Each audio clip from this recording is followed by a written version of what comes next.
두 분 안녕하세요. 네, 안녕하십니까. 반갑습니다. 예. 아무래도 월요일이 조금 이제 출근하실 때 이제 힘들잖아요. 그렇죠. 두 분은 어떠세요?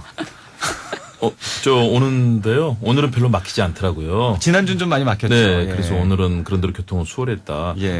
아무래도 역시 최근 코로나19 때문에 거리두기 하자는 아마 정부의 호소를 예. 국민들께서 좀 많이 지켜주시고 그러지 않을까 생각합니다. 평론가님은 어떠세요? 저는 지난주에도 말씀드린 듯이 BMW를 타고 오기 때문에 예. 제 시간을 충실하게 보내면서 올 수 있어서 예. 저도 이제 BMW 많이 이용하는데요. 진짜 마스크를 다 쓰셨더라고요. 이게 마스크 안 쓰면은 대중교통 이용 못 하는 거고 예. 저는 뭐 그거 필요하다고 봅니다, 당분간. 참, 예. 근데 아마 도덕적인 부담감을 많이 느끼시는 것 같아요. 그래서 한 2달, 3달 정도 된 것 같아요.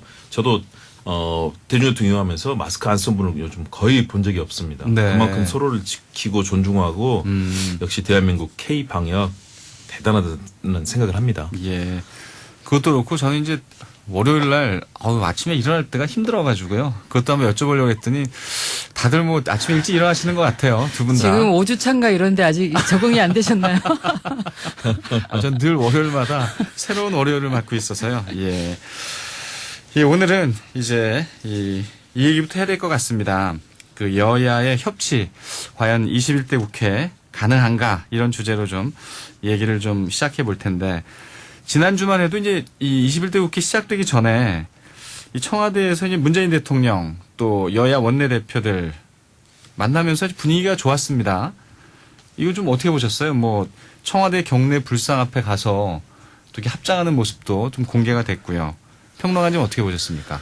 일단 지난주 회동은 시적절했다고 봅니다. 그리고 어떤 21대 국회 시작하는 이제 목전이었고 또 이제 지금 이제 코로나19로 위해서 거의 지금 특히 경제적으로는 지금 뭐 전시 상황에 비유를 하지 않습니까? 그랬을 때 이제 대통령하고 이런 상황에서 대통령하고 여야 원내대표가 이렇게 청와대에서 거의 뭐 1시간 반, 2시간 동안 예. 회동을 한 것 자체가 이제 21대 국회의 출발이 이제 청신호가 켜지고 협치를 기대하게끔 좀 하는 이제 분위기였습니다. 물론 이제 이러이러한 거를 구체적으로 합의를 했거나 약속한 내용은 없지만 네. 이제 대통령께서 이제 하고자 하는 일, 예를 들면 전 국민 그 고용보험에 초석을 놓겠다는 얘기든지 뭐 곧 있을 추경에 대한 협조를 당부한다든지 전반적인 얘기를 했다고 하고 거기에 이제 주호영 원내대표는 이제 평상시에 어떤 의문점 예를 들면 추경에 대해서는 어디다 쓸 거냐 뭐 이런 얘기도 했다는 거 뭐 이러는 거예요. 그래서 예. 분위기는 되게 좋았는데 어쨌든 그건 이제 대통령의 입장에서는 이제 당연히 협조를 구하는 거고 근데 이제 구체적인 협상은 각 당의 원내대표가 진행하는 거 아니겠습니까? 예. 그리고 일당과 제1야당의 어떤 또 이해관계가 있는 터라 구체적인 협상에 있어서는 아무래도 좀 지난한 모습이 지금 보여지고 그것이 이제 어떻게 이번 주에 깨어질지 약속대로 개원이 될지 법정 시한대로 그거는 조금 이제 좀 지켜봐야 될 것 같습니다. 예. 상당히 의미 있다고 봅니다. 왜냐하면 대화와 만남은 잦을수록 좋고 그러면 협상의 돌파구가 생기거든요. 일단 출발했습니다. 거대 여당과 아무래도 좀 축소가 된 야당 상황인데요. 그럼에도 불구하고 서로를 존중하면서 협치해야 된다. 일단 대통령은 이런 만남의 자리 자체가 협치의 출발 아니냐. 더군 노타이 차림으로 원래 90분 예정됐는데요. 1시간 정도 더 넘겨서 진행이 됐습니다. 그리고 여러 가지 얘기를 나눴고 야당 원내대표 입장에서는 정무장관직 신설이라든가 또 특별감찰관 임명 이런 문제를 본인의 이제 소신에 맞게 또 그런 경험에 맞춰서 본인이 또 그런 역할을 해봤기 때문에 예. 이명박 정부 때 이제 정무장관 하지 않았습니까? 그렇죠. 그래서 주호영 원내대표가 하셨죠. 그러니까요. 예. 그랬기 때문에 정무장관이 있을 때는 여야 간의 대화가 훨씬 더 수월해진다. 또 청와대의 소통도 이런 제안을 했고 대통령도 긍정적으로 즉각 검토 지시를 내리는 등 서로 간에 호응하는 모습이었거든요. 저는 과거에도 이렇게 대통령과 여야 만남은 자주 갖고 물론 이견이 있을 수 있고요. 바라보는 시각은 다를 수 있습니다. 그리고 나와서 이제 김태년 원내대표, 조호영 원내대표 또 지금 뭐 대결하고 있습니다. 그러나 기본적인 이런 선의와 서로 간에 이해할 수 있는 틀들은 마련이 됐다. 네. 그런 측면에서 6월 5일 이번에는 정말 법은 지켜야 된다. 과거 뭐 일단 서로 간의 합의도 중요한 것이지만 국회의원들이 법도 어기면서 일을 하는 것들 이런 부분에 대해서 국민들의 비판이 있지 않았습니까? 최악의 20대 국회를 넘어서서 21대 국회가 생산적이 되기 위해서는 두 원내대표 정말 노력하고 서로 여당은 야당을 배려해야 되고요. 또 야당 역시 과거에 같은 발목 잡기, 뭐 무조건적인 반대를 위한 반대. 이제 벗어나서 서로 간의 상생 코로나19의 교훈이 그것 아니겠습니까? 그 김태년 원내대표 또 주호 원내대표 뭐 다 두 분이 또 좋은 분들이고 또 공교롭게도 이제 21대 국회가 개원한 날 이 한 달 미뤄졌던 이 부처님 오신 날 봉축 법요식이 또 조계사에서 있었잖아요. 거기서 만나서도 참 분위기 좋은데 이 원구성 협상은 잘 안 되고 있어요. 이게 이제 들여다보면 이 핵심은 역시 법사위원장 또 예결위원장인데 이걸 좀 어떻게 풀어야 될까요? 평론가님. 지금 처음에 이제 두 원내대표가 만나기 직전에 원내수석 예. 부대표들끼리 만나서 이제 민주당은 11개, 통합당은 7개 이렇게 상임위를 가져간 거로 얼추 윤곽은 잡혀졌던 걸로 알고 있습니다. 11대 7로. 네, 예. 그 중에 이제 쟁점은 이제 법사위하고 예결인데 보통 이제 법사위가 이제 17대부터 이제 야당이 맡았던 관행은 조금 이제 맞다고 보는데 지금 이제 그 관행대로 하자라는 게 이제 통합당의 입장이고 특히 이제 예. 예결위 같은 경우는 항상 뭐 야당이 맡았던 거는 아니에요. 중간에 20대 때인가 이제 야당에서 맡았던 적은 있었는데 통상 그렇게 뭐 야당이 맡아왔다 이런 거는 아니기 때문에 제가 이 말씀을 왜 드리냐면 두 개의 이제 상임위가 쟁점이 되고 그것 때문에 뭐 이렇게 계속 또 개원을 늦추고 또 대립구도 속에서 첫 이미지를 보여주면 안 되니까 법사위와 예결위를 그러면 양 당에 하나씩 나눠 갖는 방법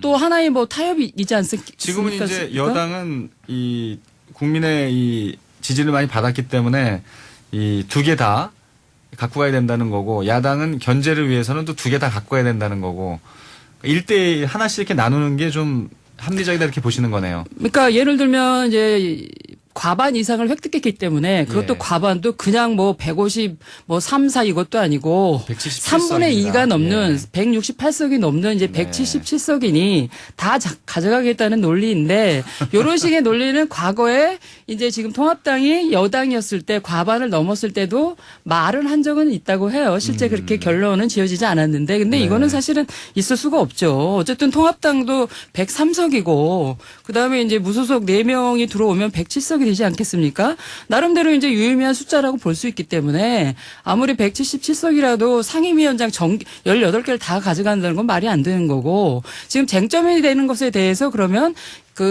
법사위의 또 쟁점 중에 하나가 자꾸 체계심사 예. 그 법사위의 권한이 너무 강한 거에 힘을 빼는 부분도 지금 민주당에서 내걸고 있는 일하는 국회법 중에 내용이 하나거든요. 예. 그러니까 민주당은 일하는 국회법을 제1호법안이고 이제 통합당은 이제 코로나19 극복을 위한 민생을 위한 패키지법을 내놨는데 어쨌든 이제 야당이, 그러니까 민주당 입장에서는 두 개를 다 가져가는 것 자체는 제가 볼 때는 좀 재고를 할 필요가 있고 통합당도 두 개가 쟁점이니 그러면 서로 전 후반기를 나누든지 아니면 하나씩 가져가는 4년 내내 가져가든지 어차피 전 후반기를 나눌 수밖에 없거든요.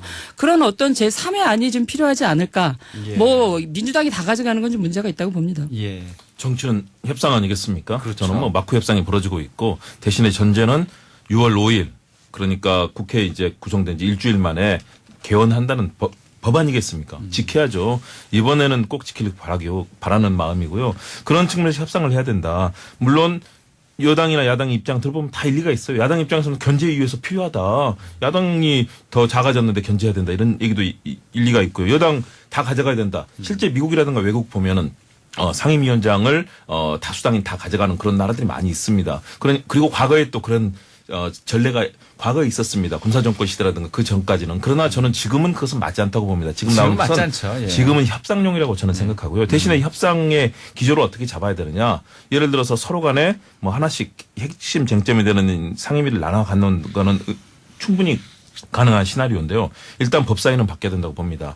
자꾸 심사하고 법안에 가서 이 체계를 보는 것은요. 국회 의사국이나 사무국에서도 충분히 다 사실은 의원들이 다 거기에 다 의뢰해서 받아가지고 그 주장을 하거든요. 예. 저는 그 부분에 있어서 법사위가 이제 완전히 바뀌어야 된다. 법 관련 전문 상임위로 바뀌어야 되고요. 다른 책에서 이것은 국회 사무국에서 충분히 뭐 입법조사처라든가 다양한 기관들이 많이 있기 때문에 충분히 할 수 있거든요. 그래서 예. 그 부분을 맡기고 법사위와 예결위를 각각 하나씩 나눠간다든가 있잖아요. 그리고 일하는 국회가 돼야 된다는 게 대전제 아니겠습니까? 35%도 안 되는 법안 통과율 15,000건이 넘는 15,002건의 법안이 폐기가 됐습니다. 20대 국회에서. 이게 도대체 무슨 국회입니까? 국회가 입법부, 법을 만들고 이를 통해서 행정부와 이런 잘못된 것들을 견제하는 것인데요. 법도 안 만들고 완전히 국회를 방치하는 그런 국회. 더구나 법사위에서 이 정당의 이익에 따라서 서로 간에 완전히 묶어놓는 방식이 있었습니다. 저는 이거 이번에 완전히 바꿔야 된다. 정말로 일하는 국회가 돼야 된다는 측면에서 서로 간에 그런 국회 개혁에 대한 합의를 하면서 여야 간에 아무래도 역시 뭐 국민들이 표심에 따라서는 그 분배를 해야 되고요. 뭐 최종적으로는 서로 간에 가능한 합의하는 것이 저는 바람직하다고 봅니다. 예. 두 분 얘기를 들으니까 뭔가 합의는 될 것 같아요. 해야죠. 분위기로. 저 두 분이 좀 여야 원내대표님들께 좀 얘기를 좀 하시면 저는 뭐 법사위 예결위를 서로 좀 이렇게 여야가 나누고요. 또 법사위에 문제가 있다면 그것도 좀 더 추후에 논의해 가면서 법사위를 좀 바꿔나가는 분위기. 근데 이게 또 우리가 얘기하는 것만큼 또 이게 잘 안 되더라고요. 그래도 영향력이 높은 불교방송의 박경수 보도국장께서 얘기하셨으니까 지금 양당 원내대표 그건 열심히 맞습니다. 듣고 예. 저는 잘 실행해 주길 바랍니다. 근데 이게 계속 그러니까 법정 시하니까 최악의 경우에 한 예를 들면 7월 달에 예. 의장단이 선출되고 8월 말경에 상임위원장이 선출되고 이런 적도 있었어요. 최악의 경우에. 그러니까 그렇게 오랫동안 배치 저도 상태였던 거죠. 저도 그런 기억이 납니다. 예, 예. 근데 이제 지금 같은 경우는 워낙 또 어떤 한 여론조사 보면 요번에 21대 국회에 대한 국민의 기대치가 한 65% 정도 돼요. 예. 그리고 민주당 같은 경우는 지금 177석의 거대 여당 아닙니까? 이게 자칫 대치 국면이 장기화되다 보면 이게 너무 그 힘의 논리로 밀어붙이려고 한다라는 또 그 역풍이 불 수도 있는 거고 또 통합당 입장에서는 그 주호영 원내대표가 협조할 건 협조하겠다고 그랬어요. 예. 그리고 지금 사실은 국회에서 처리할 일들이 되게 많거든요. 그렇다고 보면 계속 이제 물론 의석수가 숫자가 적긴 하지만 약자 입장에서 견제와 비판을 위한 수단이 필요해서 요거는 꼭 가야 되겠다는 주장은 이해하면서도 계속 이렇게 또 버틴게 하면 또 좋지 않은 이미지가 줄 수 있기 때문에 그렇죠. 아마 양당이 그런 국민 여론을 고려해서 적당한 선에서 아까 말씀하신 대로 대화 타협을 통해서 조정을 좀 하지 않을까 하는 기대를 해봅니다. 지금 막 끌어오르는 단계라고 봅니다. 막후에서 저는 계속 그런 상황이 되고요. 이런 국민적인 압력들 여러 가지 목소리가 들어가면 여야 이번에는 법 안 지킬 수가 없다. 지난 국회 때 그런 불법이라든가 장애, 폭력 이런 거 보면서 국민들이 얼마나 실망하셨습니까? 21세기 코로나19 이후에는 이제는 국회의원들도 비대면 회의를 해야 될지도 모릅니다. 예. 이제 바뀌어야죠. 이 국회법에는 이제 6월 5일까지 이제 의장단을 선출하게 돼 있다고 하는데요. 잘 좀 국회법을 지켜서 여야 합의 정신이 좀 발휘되기를 좀 기대해 보겠습니다. 이제 21대 국회를 좀 크게 보면 어떠세요? 두 분은 21대 국회의 과제는 이런 거다. 좀 뭐 한두 개씩 꼽는다면. 역시 누가 먼저, 출발은 역시 교수님. 저는 일하는 국회가 돼야 된다고 봅니다. 20대 국회가 너무나 정말로 심각했습니다. 상임위 본회의 여는 것조차 서로 간에 뭐 삿바 싸움, 반대를 위한 반대, 입법은 완전히 뭐 이게 입법분지 도대체 불법분지 예. 이 장외법분지 모를 정도로 20대 국회는 역대 가장 무능했던 국회 대표라고 봅니다. 더군다나 선진화법이라는 그런 과정까지 만들어 놓고도 스스로 법을 다 어기고 거기에 무슨 뭐 폭력적인 무기까지 등장하고 뭐 감금 뭐 이런 사태 이제는 다시는 일어나서는 안 되거든요. 저는 예. 그런 측면에서 여당은 정치력을 발휘해야 됩니다. 그 출발은 뭐냐?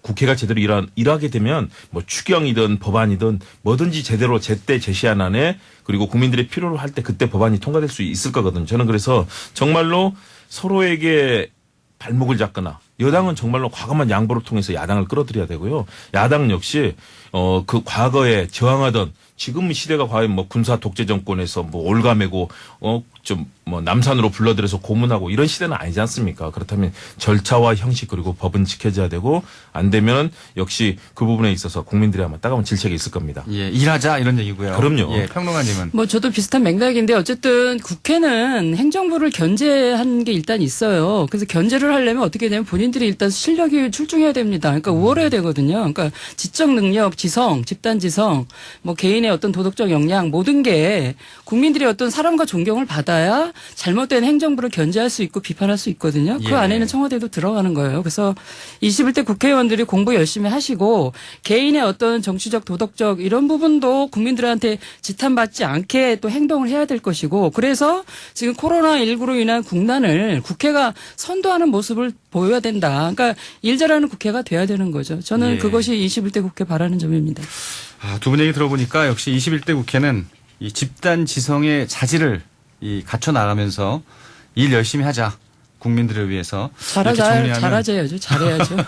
아니 갈등은 분명히 있을 겁니다. 예. 역대 세계 어느 정치사를 둘러봐도요 갈등과 대립. 김태년 원내대표나 조호영 원내대표 굉장히 성실하고 뭐 미소도 많은 분이지만요 막상 예. 싸움 들어가면 여야 간에 절대 쉽게 진행되지 않습니다. 예. 그럼에도 불구하고 정말로 양보와 타협의 정신 발휘해야 된다. 그렇지 않으면은 지금 우리 코로나19 이후에 전 세계가 맞게 될 이 경제 침체와 사회적 갈등들, 지금 미국의 이 강력한 압박들, 더군다나 뭐 중국의 제재에 대해서 동참하라고 하는 난제가 정말 첩첩산중이거든요. 은근히 지금 일들이 많습니다. 지금 나라 안팎에. 그렇기 예. 때문에 이때 국회가 정말 일 않고 서로 발목 잡고 대립만 하고 있다. 이거는 결국 대한민국을 19세기로 몰아넣는 잘못된 행태이기 때문에 정말로 일해야 됩니다. 알겠습니다. 5535님, 의원들에게 이 국민들이 좋은 얘기 할 때 잘하라고 좀 전해주십시오. 이렇게 올려주셨는데 그 얘기가 바로 국민들의 뜻이 아닐까 이런 생각을 해보게 됩니다. 근데 이제 국회 밖에 물론 이제 여야 이 당 지도부가 이제 바뀌게 되겠습니다만 이해찬 대표가 계시고 또 김종인 비대위원장이 계시잖아요. 민주당은 물론 8월 전당대회가 있고 김종인 체제는 이제 내년 이제 이 재보궐선거 때까지 가게 됐는데 두 분의 역할은 좀 어떨까요? 좀 원외에 있으시지만 그 당에 또 이 어떠한 그 포스트 원로로서 역할하고 계신데 근데 두 분도 약간 또 좀 갈등이 있는 것 같다는 얘기도 또 들리고 하는데요. 평론가님 어떻게 보세요? 이해찬과 김종인. 저는 그 구도는 예. 그렇게 뭐 현재 각 당의 어떤 역할을 수행하는데 크게 뭐 부정적인으로 작용하지 않을 거다라는 생각을 합니다. 일단 이해찬 대표 같은 경우는 본인이 일단 총선을 압승을 해서 성공한 대표 아니겠습니까? 그리고 예. 정계 은퇴를 이미 선언한 마당이고 8월에 전당대회가 있기 때문에 굳이 비유를 하면 거창하게 비유하면 다음 떠오르는 해가 있기 때문에 이제 예. 그분은 이제 남은 대로 이제 그 유종의 미를 거두면서 뭐 소소한 것들을 잘 이제 마무리하면서 퇴장하려고 한다고 저는 보고 있거든요. 그에 반해서 이제 김종인 비대위원장 같은 경우는 이제 오늘 첫 업무를 시작하는데 지금 이제 총선 참패 연이어 4번의 총선거를 지금 진 통합당이 2년 뒤에 이제 수권의 어떤 그런 목표를 쟁취하려면 지금 엄청난 어떤 고통을 감수하면서까지도 혁신을 해야 되거든요. 네. 그런 입장에서는 김종인 비대위원장의 어떤 능력을 지금 갖다 쓰겠다는 거고 김정인 위원장도 어쨌든 본인의 강점인 어떤 그 경제 방점, 특히 이제 경제민주화 방점, 지금까지 재벌 중심의 성장보다는 약자와 동행하는 이제 경제 정책을 이제 뭐 구상하겠다는 거고 그거에 대한 어떤 집행 방식이나 어떤 진행 방법을 여의도 연구원을 고친다든지 또 회의 방식을 고친다든지 그래서 본인이 지금까지 보여줬던 어떤 수직적 리더십도 고쳐가면서까지 소통을 강조하면서 이거를 지금 당을 개혁하는데 수행하겠다고 네. 하기 때문에 민주당의 뭐 이해찬 대표를 견주어 볼 거는 아니다라는 생각을 하고 통합당은 이제 타당하고 뭐 물론 이제 원내대표 같은 경우는 민주당하고 협상을 해서 뭔가 이제 원내 대책을 세워 나가겠지만 통합당은 다른 당과 비교할 게 아니라 어제 통합당, 과거의 통합당과 비교해서 나은 오늘을 만들고 미래를 만들어 가야지 굳이 뭐 그런 거에 비교할 지금 상황이 아니다. 저는 생각을 이해찬 합니다. 대표는 이제 지는 해고 김종인 대표는 약간 떠오르는 해인 거네요, 지금. 아직 임기가 많이 남았으니까. 뭐 그렇게 뭐 볼 수 있겠지만요. 저는 치열한 정책 경쟁이 펼쳐지리라고 봅니다. 원래 두 분 간에? 그렇죠. 왜냐하면 남은 기간 동안 이해찬 대표 뭐 아마 그 부분에 최선을 다할 거고요. 예. 왜냐하면 이번 과거에 뭐 교육부 장관을 비롯해서 국회 의정 활동할 때 정책 분야에서는 굉장히 뛰어난 그런 역량을 가지고 있었고요. 이번 선거에서도 사실상 대승을 거두지 않았습니까? 그런데 앞으로 남은 문재인 정부의 성공의 길 그리고 이해찬 대표가 이제 포스트 이해찬 시대를 성공적으로 물려주기 위해서는 정말로 정책으로 강하고 국민들께 받은 177석의 부담 원래는 뭐 180석에 야당 이런 여권표를 하면 190석 가까이 되지 않습니까? 그렇죠. 이걸 성공하지 못한다면 정말 그때는 국민들의 냉엄한 심판이 기다리고 있을 거다. 그런 측면에서 이해찬 대표 굉장히 이미 그런 여러 가지 정책에 대한 얘기들 그리고 의원들의 공부에 대한 얘기들 그리고 특히 뭐 당장 벌써 오늘부터 경제 정책이라든가 이런 관련 회의를 하지 않습니까? 야당도 마찬가지입니다. 김종인 위원장 원래 정책에 강한 사람이고요. 이제는 살 길은 그것밖에 없다. 그런 측면에서 기본소득이라든가 또 여러 가지 실용주의적인 정책들을 내놓고 여당과 경쟁할 수 있는 여당의 어젠다를 선점해서 우리가 치고 나가겠다. 그래서 보수의 가치를 높이겠다는 그런 전략이거든요. 저는 그런 측면에서 초선들 공부하는 모임도 만들고 거기서 김종인 위원장이 직접 강연까지 한다고 할 정도로 그렇죠. 양쪽이 아마 저는 기본소득을 포함해서 여러 가지 포스트 19 이후에 경제정책, 노동정책을 놓고 치열한 경쟁을 펼칠 거다. 이 두 분이 이 1988년인가요? 8년. 총선 예, 때 관악. 또 관악에서 같이 경쟁을 하셨더라고요. 지금 그 기억은 이제 옛날로 돌리는 거고요. 그래서 왜냐하면 여쭤봤어요. 지금 김종인 위원장은 이번이 정말 마지막입니다. 1940년생 아니겠습니까? 여기서 만일에 잘못한다면 이제는 마지막 이번 선거도 사실은 이제 참패의 선봉장이었지 않습니까? 여기서 이제 정말로 보수를 일으키는 역할을 해보겠다는 그런 생각인데 예. 딱 하나 문제는 역시 이런 정책을 보수적인 가치, 대기업 중심의 정책에서 모든 것을 이제 진보적인 어젠다까지 끌어들였을 때 과연 당내의 그런 중진 의원들의 이런 분들이 과연 흔쾌히 응할 것인가. 이 갈등을 이기면서 정책을 성공시켜야 되는 과제가 만만치 예. 않다. 원외에 그렇죠. 계시지만 이 두 분의 또 역할을 또 지켜봐야겠네요. 그렇습니다. 통합당의 기본소득제는 그 김세연 여의도 연구원장 그 직전에 김선동 여의도 연구원장 시절부터 예.